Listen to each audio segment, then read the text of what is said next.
Hello everyone, this is Kuldeep Kaur Taliwal and you are watching my channel Kuldeep's Biology। जैसा कि आप जानते हैं कि हम डिस्कस कर रहे हैं ह्यूमन रिप्रोडक्टिव सिस्टम और उसमें आज हम पढ़ेंगे ह्यूमन मेल रिप्रोडक्टिव सिस्टम। अगर आपको मेरी वीडियोस समझ में आए और उससे कोई आपको फ़ायदा होता है तो आप मेरे चैनल को सब्सक्राइब कीजिए और शेयर कीजिए अपने फ्रेंड्स के साथ। चलिए स्टार्ट करते हैं ह्यूमन मेल रिप्रोडक्टिव सिस्टम। आज हम इसके बारे में थोड़ा थियोरेटिकल पार्ट पढ़ेंगे और अंडरस्टैंड करने की कोशिश करेंगे कि कैसे स्पर्म सेल्स बनते हैं, और डायग्रामेटिक पोर्शन हम नेक्स्ट वीडियो में करेंगे। इसमें हम हाइपोथेटिकली कुछ डायग्राम्स के यूज़ के साथ टॉपिक को समझने की कोशिश करेंगे। तो चलिए स्टार्ट करते हैं। ह्यूमन मेल रिप्रोडक्टिव सिस्टम में होता क्या है, स्पर्म का फॉर्मेशन होता है। मेन काम जो है यहाँ पे स्पर्म का फॉर्मेशन होना है। स्पर्म का फॉर्मेशन होता कहाँ है, ये टेस्टिस में होता है।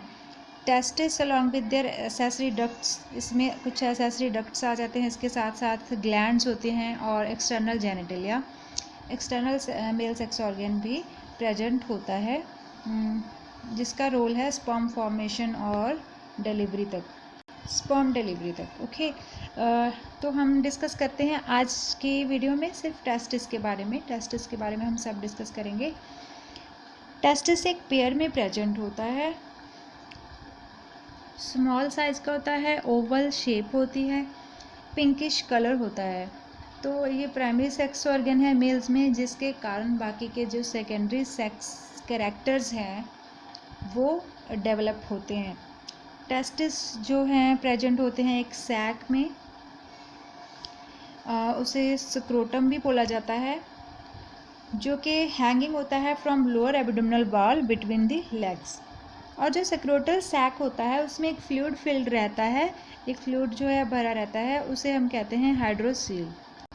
और जो सेक्रोटल सैक्स होते हैं ना, उसमें उसका जो टेम्परेचर होता है वो हमेशा नॉर्मल बॉडी टेम्परेचर के, मेल्स की बॉडी टेम्परेचर के 2 से 2.5 डिग्री जो है लोअर रहता है। आप कैसे कह सकते हैं कि 2 से 2.5 डिग्री लेसर होता है, कम ही रहता है नॉर्मल बॉडी टेम्परेचर के, जो सेक्रोटल सैक का टेम्परेचर है। ऐसा क्यों होता है, क्यों होता है ये है हम समझते हैं अभी।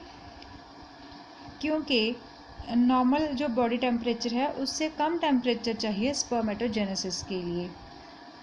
स्पर्मेटोजेनेसिस का मीनिंग क्या हुआ, हमने कल भी पिछले वीडियो में भी पढ़ा था। स्पर्मेटोजेनेसिस, oogenesis, सिंथेसिस, स्पर्म्स का सिंथेसिस कॉल्ड स्पर्मेटोजेनेसिस, और जो oogenesis है ओवा का सिंथेसिस, जो कि फीमेल सेक्स ऑर्गन है। तो आज हमने स्पर्मेटोजेनेसिस के बारे में ही डिस्कस करना है, टेस्टिस के बारे में ही डिस्कस करना है मेनली। तो स्पर्म का सिंथेसिस अगर होना है तो उसके लिए टेम्परेचर हमारे नॉर्मल बॉडी टेम्परेचर से थोड़ा लो चाहिए होता है। इसीलिए जो स्क्रोटल सैक्स का टेम्परेचर है 2 से 2.5 डिग्री सेल्सियस लोअर होता है। आगे काफ़ी थियोरेटिकल जो टर्म्स दे रखी हैं उसको मैंने समझाने के लिए इस चार्ट की हेल्प भी लूँगी। और इससे पहले आप समझिए कि जो टेस्टिस होता है उसे बाहर से जो कवर करती है, एक वॉल कवर करती है, फाइब्रस कैप्सूल की wall, white fibrous capsule wall होती है, उसे हम कहते हैं ट्यूनिका एल्ब्यूजिया। उसे हम कहते हैं ट्यूनिका एल्ब्यूजिया। जी आपको याद रखना है, ट्यूनिका एल्ब्यूजिया कवर करती है टेस्टिस को एक्सटर्नली। उसके बाद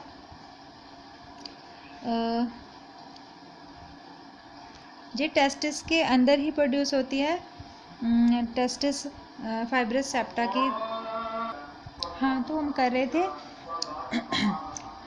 ट्यूनिका एल्ब्यूजिनिया, जो कि टेस्टिस को कवर करती है और वो खुद भी टेस्टिस ही प्रोड्यूस करता है एज फाइब्रस सेप्टा के तौर पे, फाइब्रस सेप्टा के तौर पे इसे प्रोड्यूस करता है ट्यूनिका एल्ब्यूजिनिया को। तो इसके बाद जो सेप्टा होता है, फाइब्रस सेप्टा जिसके बारे में हमने बात की है, उसमें काफ़ी सारे टेस्टिकुलर लोब्यूल्स होते हैं। फाइब्रस सेप्टा में काफ़ी सारे टेस्टिकुलर लिब्यूल्स होते हैं। जी आपको टेस्टिकुलर लिब्यूल्स क्या आते हैं, कैसे दिखते हैं, ये हम जब इसका डायग्राम करेंगे उससे आपको समझ में आ जाएगा। आज इतना समझिए कि सेप्टा में बहुत सारे टेस्टिकुलर लिब्यूल्स होते हैं और उन हर एक टेस्टिकुलर लिब्यूल में 3 कॉन्वुलेटर सेमनिफेरस ट्यूब्यूल्स होती हैं। ठीक है, हमने पढ़ा सेप्टा में काफ़ी सारे टेस्टिकुलर लिब्यूल्स होते हैं और हर एक टेस्टिकुलर लिब्यूल में सेमनिफेरस ट्यूब्यूल होती हैं। कितने? 3, हर एक में 3 होती हैं। तो जो हमने पढ़ा था अभी ट्यूनिका एल्ब्यूजियाना, ये क्या करती थी? ये टेस्टिस को कवर करती थी लेयर। ठीक है, टेस्टिस को कवर करने वाली लेयर को हमने कहा था ट्यूनिका एल्ब्यूजियाना, और इसको भी एक लेयर कवर करती है आगे। ट्यूनिका एल्ब्यूजियाना को फर्दर कौन कवर करता है? Peritoneal layer. Peritoneal layer of flat sales, flat cell से बनी हुई पेरिटोनियल लेयर उसे कवर करती है। उसे हम कहते हैं ट्यूनिका वैजिनैलिस। उसे हम कहते हैं ट्यूनिका वैजिनैलिस।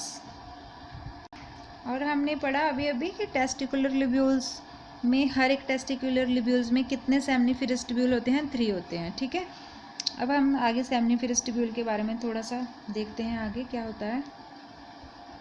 हर एक जो सेमनिफेरस ट्यूब्यूल होती है उसके फर्दर जो वो कवर्ड होती है और लाइंड बाय कह सकते हैं आप। सेमनिफेरस ट्यूब्यूल्स जो हैं वो फर्दर लाइंड बाय होती हैं जर्मिनल एपिथेलियल से। आपको ये सब डिफ़िकल्ट लगेगा, इसीलिए मैंने ये डायग्राम जो है हाइपोथेटिकल सा बनाया है, अपने आप से बनाया है। इसे आपने एग्ज़ाम में ड्रॉ नहीं करना है, लेकिन समझना है कॉन्सेप्ट को कि सेमनिफेरस ट्यूब्यूल है उसको कवर करती है, उसको लाइन करती है कौन? Germinal epithelium. और जर्मिनल एपिथेलियम है वो 2 तरीके के सेल से बनी होती है। एक तो इस तरीके के क्यूबोइडल सेल जो मैंने ये बना रखे हैं क्यूबोइडल सेल, और दूसरे होते हैं सबटेंटिकुलर सेल्स कह सकते हैं। इसकी शेप पिरामिडल रहती है, लेकिन ये मैंने बनाया है डायग्राम सिर्फ समझने के लिए, तो आप समझ लीजिए। ये जो सेंटर में क्यूबोइडल सेल्स हैं ये एक तरीके के जर्म सेल्स हैं, और दूसरे ये जो जिनके साथ फ्लैजेला है, ऐसे टेल सी लगा रखी है मैंने, तो उनको हम कहेंगे सर्टोली सेल्स और नर्स सेल्स और सबटेंटिकुलर सेल्स। हमने क्या पढ़ा अभी कि सेमनिफेरस ट्यूब्यूल है उसकी कवरिंग हो रखी है किसके साथ? जर्मिनल एपिथेलियम के साथ। और जर्मिनल एपिथेलियम 2 तरीके की सेल्स से बनी होती है, या तो उसमें जर्म सेल्स होंगे जो कि क्यूबोइडल शेप्स के होंगे, क्यूबोइडल शेप, क्यूब शेप के होंगे, और सेकेंड टाइप के सेल सर्टोली सेल कह सकते हैं, उसे नर्स सेल कह सकते हैं, या फिर सब टेंटिकुलर सेल्स भी बोल सकते हैं इनको।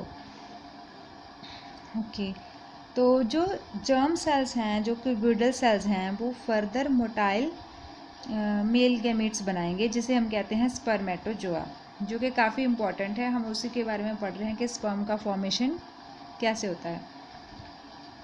ओके, जो जर्मिनल एपिथेलियम है उसके जो क्यूबोइडल सेल्स थे, जर्म सेल्स थे, उनसे मोटाइल का मीनिंग होता है जो मूव कर सकते हैं। ठीक है, जो इधर से उधर मूव कर सकते हैं, जा सकते हैं एक जगह से दूसरी जगह, तो उसके लिए हम वर्ड यूज़ करते हैं मोटाइल मेल गैमेट स्पर्मेटोजोआ।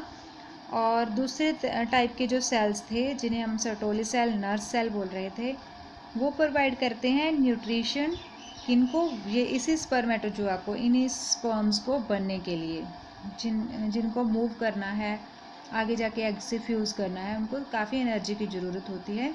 तो वो एनर्जी कौन प्रोवाइड करवाएगा? जहाँ पे सर्टोली सेल्स, नर्स सेल्स और सबटेंटिकुलर सेल्स प्रोवाइड करवाते हैं।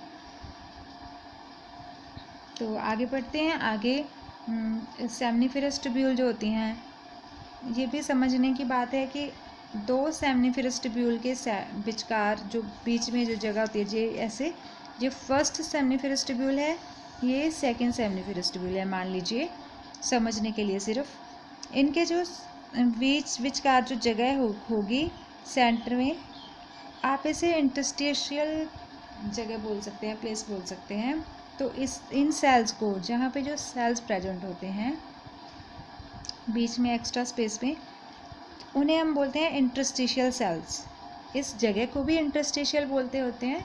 इनमें जो सेल्स प्रेजेंट हैं उन्हें भी हम कह सकते हैं इंटरस्टिशियल सेल और लेडिक सेल। उनका एक और नाम भी है लेडिक सेल। तो लेडिक सेल्स का क्या मीनिंग है, क्या इनका फंक्शन है? ये जो सेल हैं ये सेक्रेट करते हैं हार्मोन्स एंड्रोजन एंड टेस्टोस्टेरोन, ठीक है।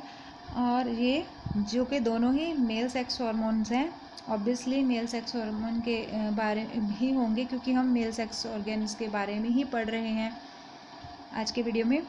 और टेस्टोस्टेरोन है वो काफ़ी इम्पॉर्टेंट हार्मोन है। ये टेस्टोस्टेरोन काफ़ी इम्पॉर्टेंट है क्योंकि इसका रोल है सेकेंडरी सेक्सुअल कैरेक्टर्स डेवलपमेंट करवाने में, उनको डेवलप करवाने में, और स्पर्मेटोजेनेसिस प्रोसेस को भी करवाने में टेस्टोस्टेरोन का काफ़ी बड़ा रोल होता है। काफ़ी इम्पॉर्टेंट मेल सेक्स हार्मोन है ये टेस्टोस्टेरोन। इसी हार्मोन की वजह से मेल्स में काफ़ी अग्रेसिवनेस, गुस्सा होता है। तो आज की वीडियो में इतना।